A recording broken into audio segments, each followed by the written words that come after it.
Iran বলে দিয়েছে সে যুদ্ধে জড়াতে চায় না, কিন্তু তাকে আঘাত করলে পাল্টা আঘাতের জন্য সে প্রস্তুত, এটাও বলে রেখেছে যুক্তরাষ্ট্র আর ইসরায়েলকে। নিজের দেয়া প্রস্তাব না মানলে ইরানে কি আদৌ বোমা ফেলবে যুক্তরাষ্ট্র? বিশ্লেষকদের মতে না, ফেলবে না। এরপরও চোখ রাঙানির প্রতিফলন হিসেবে ইরানের কাছাকাছি এলাকাগুলোতে সামরিক সমাবেশ ঘটাচ্ছে যুক্তরাষ্ট্র। তাকে সহযোগিতায় ইসরায়েল তো আছেই। প্রস্তুতির অংশ হিসেবে ইরানের সশস্ত্র বাহিনীকে সার্বিকভাবে প্রস্তুত থাকতে নির্দেশ দিয়েছেন দেশটির সর্বোচ্চ নেতা আয়াতুল্লাহ খামেনি। একই সঙ্গে সর্বোচ্চ সতর্ক থাকতেও তাদের নির্দেশ দিয়েছেন তিনি।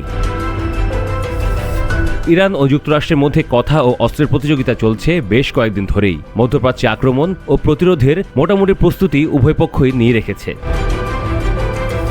একই সঙ্গে যুক্তরাষ্ট্রের ঘনিষ্ঠ মিত্র হিসেবে পরিচিত এই অঞ্চলে 6টি দেশ ইরাক, কুয়েত, সংযুক্ত আরব আমিরাত, কাতার, তুরস্ক এবং বাহরাইনকেও কঠোর